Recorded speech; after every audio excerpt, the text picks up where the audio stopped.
A fascinating chapter in the history of movie making is being revealed in North Florida. Over the weekend, a museum opened dedicated to showcasing silent films made with black casts over 100 years ago. NBC News digital correspondent Maya Eglin explains.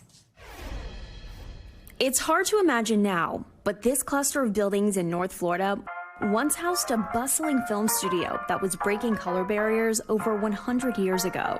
His characters were all black, but they were the bad guys and the good guys. They were the thieves, but they were also the heroes. Founded by Richard Norman, the Norman Film Studios produced films that featured all black casts made in the Deep South during the height of the Jim Crow era.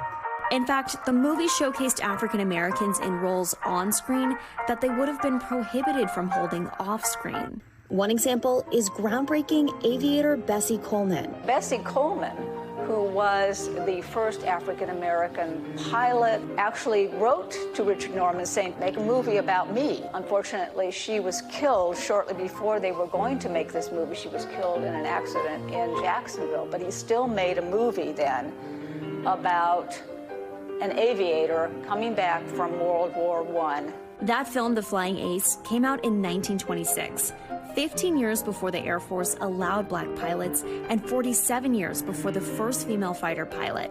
And the danger wasn't just on the screen. Jacksonville at that time was a Klan stronghold. And so what he was doing, he wasn't just making films with black casts. The casts were living here on the property with his family. That just didn't happen back then. Despite these risks, these films were well received around the country by both black and white audiences. One of the interesting things about Mr. Norman's films is that they were made for black audiences, and that's who he assumed would see them.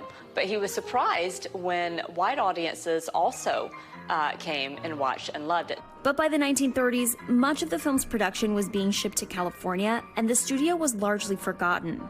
It eventually fell into ruin after being a dance studio and then an office complex.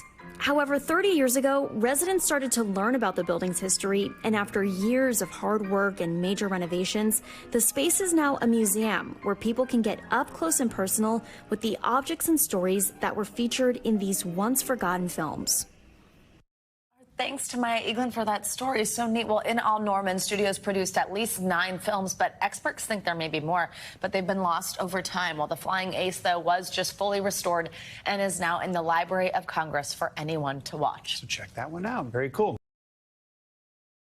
Thanks for watching our YouTube channel. Follow today's top stories and breaking news by downloading the NBC News app.